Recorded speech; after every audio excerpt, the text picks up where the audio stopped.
Everyone good? Yeah. Yep.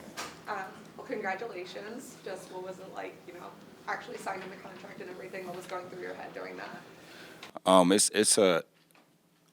I was very like blank. Like I didn't know how to explain it. It just feels surreal. So, I mean, ever since I got the news, it was like, all right, once I finally, put the pen to paper, it'll hit me. And as I've just, continue to walk through the facility and all that stuff, it's insane. It's hard to describe, but obviously it's a dope feeling, and I'm just super excited to continue to be a Bill. What made this the right deal for you, Khalil? Yeah, I mean, well, Buffalo's a special place. I knew from the moment I stepped, through these doors that I wanted to be here.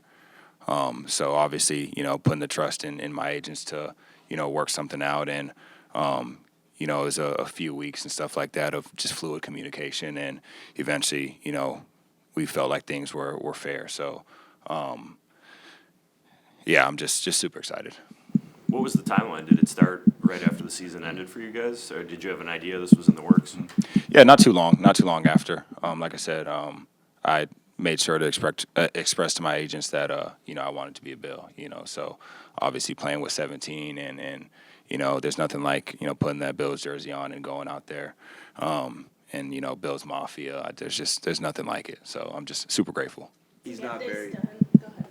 he's not very active on social media, Josh, Mm. but he posted about it pretty quickly. Did you talk to him?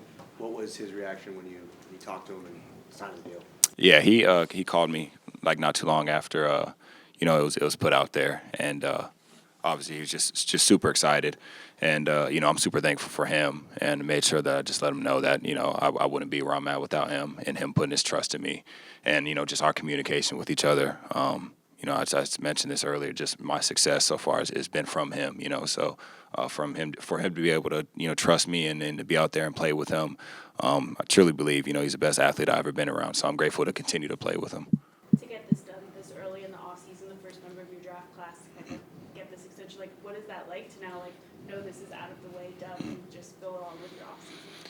Yeah, definitely. Brings peace of mind. That now it's just time to go to work. So obviously, like you said, it got done pretty fast, and I'm just super blessed and just taking it all in. And obviously, it's a big deal. I got my dad, stepmom, and my wife here, and all of us just taking in the moment together. It's special. It's a special moment. Put perspective, I mean, to go from Boise State, being a fifth-round pick, and now to be here, having really achieved something, really something special in your career. Put that into perspective. Yeah, I honestly think a lot of the characteristics and traits that I've brought along has developed at Boise State. Just that blue collar mindset. Really, nobody cares, go to work type of thing. So I'm not big on what's put out there and what's said. Fifth round and this and that.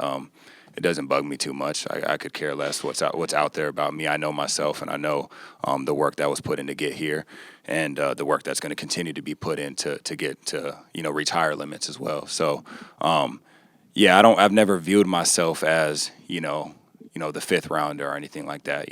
Obviously I like to hold myself to high expectations and to go get what I think I deserve. So it's always just been go to work. Now, given that hard work, is there a sense of maybe validation, perhaps, like the work that you put in? Yeah, of course. Yeah, obviously to finally put the pen to paper today. Yeah, it's all the roller coaster of emotions that I've felt since entering the league, and even before that.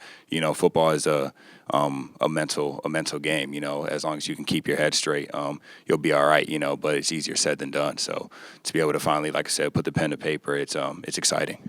Buffalo, there's been a lot of turnover with this team, even just in the short time you've been here. I know we talked about it going into this season, maybe elevating into a leadership role, but with this extension, how do you view yourself now as one of the key guys that they have identified to be one of the faces and leaders of this team? Yeah. Of course, I think to be able to, be a leader and stuff like that, a leader has certain characteristics and things like that. And this past year, obviously was put to that test of stepping into more of a leadership role and being a little bit more vocal and, not just, sit in the corner quiet guy. And I think I've became better at that, and that's going to continue to go. whatever role that Bean, McDermott, and them want me to step into, I will. So obviously just fluid communication with them and understanding, obviously what things are going to look like in the future. But like I said, I think to be able to be a leader, you have to be able to follow first, and that's kind of been my main thing is, follow the guys, Josh and things like that, and, trying to take everything that I can from, Josh, Vaughn, and all those type of guys who have been leaders and implement that into my leadership as I continue to grow. How do you view that direction of the future and the forward movement of this offense with you and Josh and some of the other pieces? All right, say that one more time. How do you view the future of the offense and the room for growth there still? Yeah, I mean, I think we all kind of have that just go to work mindset. It's more of just always continuing to grow, not only from a mindset standpoint, but obviously physically as well, and going out there and performing. And I think a lot of us have the same characteristics as far as, putting in, a whole bunch of work in the off season. Obviously, as we get together for OTAs and, after OTAs, we like to get together and go on a little trip and just throw and stuff like that. Just continue to communicate with each other and kind of how we see the future and how it's going to look like. But yeah, just constant communication. When you look back at how this relationship with you and the Bills began, and you think back to the draft process and all that, what do you remember about that, and meeting with them and the phone call that you got on draft night? Yeah, it's crazy. I like to say I don't really think too much about it anymore because I am where I am, right? But I just remember a lot of tears. I remember crying a lot. Obviously, as the draft went on, and my name still hadn't been called yet, so it was a lot of tears. But everything happens for a reason, and I had said before the draft that the Bills was one of my top teams, and to get that phone call from them and to be where we're at now, like I said before, it's surreal. It's crazy. I truly enjoy being a Bill. Thankful for everyone in this organization, and thankful to continue to be here.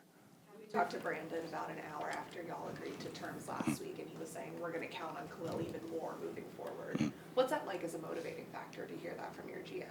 Yeah, it's great. It makes me, want to go to the gym right away, So I've kind of always had that mindset. When I had got the news, kind of the night before, it was put out there that morning I had a 7 a.m. workout, and it just makes you want to work that much harder, that you have an organization behind you that believes in you and wants to lean on you, a bit more. So as I'm doing my work, the signs of tiredness and stuff like that, it was shut out right away, So, yeah, it's that more motivation just to continue to, reach higher limits. Having your family here today, I know they've been a part of this whole process. What's it been like just to kind of share with the success, and especially having this new contract and what that means to you, and having them be a part of that? Yeah, it's dope. It's dope. Obviously, my wife has been with me every step of the way for this whole process, and she's my rock. So with just everything as far as moving forward, and obviously getting the news and stuff like that. So y'all gonna make me cry. Y'all miss my damn wife, man. Nah, she's great. I wouldn't be where I'm at without her. Like I said, a roller coaster of emotions, and every time I get to go home and I'm struggling, or I'm like, man, like things aren't maybe going the way I want it to. She's right there, So super appreciative of her. I know you mentioned before when we interviewed you earlier that with your dad in the military, you moved around a lot, and just knowing that Buffalo is going to be your home for so many years. What does that mean to you? Yeah, so there was a lot of moving around, and I think obviously that played a big part in how I was able just to adapt to where I'm at, And no matter where we are, his main message as we were just younger, or one of his main message was just, just always to continue to work. He instilled that hard work ethic in me. From when I was 7 years old. We were talking about it, earlier with Steve, and he was my first football coach. So it's dope to share this moment with him and all the work that was put in him. Even sometimes he'd put on his pads in the backyard and we'd run drills with him. So it's a dope moment. It's dope. Actually, you mentioned being in the gym at 7 a.m. on the day that you sign a life-changing contract. Do you feel like, in terms of your potential as a player, that you've maybe just scratched the surface at this point in your career? Yeah, I feel like there's a lot more to accomplish out there. It's obviously have to set those goals and go get them. I set a certain amount of goals every year, and all that starts, the work to reach those goals starts now. So like I said before, we're doing all these trips and stuff for close friends and family and weddings and stuff like that. But in the back of my head, it's like I just want to work, you know. So at some point and every day, I make sure I get in a quick workout and just itching to continue to get back to work. Speaking of this offense having a full season now with Joe Brady and now going into the second year with him as OC, what are you looking forward to with that and working with him again as he kind of peaks in? Yeah, see, you gonna make me, yeah. Nah, Joe's dope, man. Obviously, you know, career kind of took off a bit once Joe took over, so I got a lot of love for him, you know, and the trust that he's had in me. And you know, I remember when I went from, you know, going in there and kind of knowing I was gonna, you know, block to Joe saying, "Let's get it," you know, it's time to go. And yeah, like I said, for him to have that trust in me and to continue to communicate with me with my role and how that's gonna look. Just super appreciative of everything he does. Not only was the reaction from Josh, but there was a lot of reaction from your teammates as well, all over social media as well as Bills fans. You know, what does it mean for you to have that kind of support from really everyone? Yeah, the first text I got actually was from Curtis. It was funny. I'm putting myself on blast here a little bit, but I drive a Subaru, you know, so the guys always make fun of me for what I drive. And Curtis was like, "Congrats, man. Now you're going to get yourself another car," you know. So it's dope, man. A lot of the guys called me, texted me, reached out, and, you know, their support means everything, you know, when we're out there. And every time I make a play, it's for them. You know, I truly want to make the best play that I can every time we're out there, whether it's running, run blocking, or, you know, getting the ball, make a play for those guys, you know. So I appreciate them. What year is the car? What year is the card? 2021. So, yeah. 2021. Yeah. You had it in Boise State. No, I got it when I first got up here. Yeah, like not too long I got up here. We were talking. I asked him, "Does he still drive a Subaru?" For real? And he was like, "I think he does." Yeah, so it's already out there. Are you going to splurge on something? I don't really splurge much. That's not really what I like to do. But yeah, I probably will get a new car, but it's not gonna be anything crazy. 2024 Subaru. Yeah, it might be, right? Might be. So you bought it used while you were there? Yeah, yeah. Mm-hmm. You can get like the world's fanciest doghouse. I know, right? That's probably where all this money's gonna go to the dogs. You know, it's my babies. You know. So. Well, congrats. Thank you. I didn't cherish that knowing, I mean, having an older car, I mean, but you have to cherish that, like knowing that it's part of your blue collar mentality, the lunch pail deal.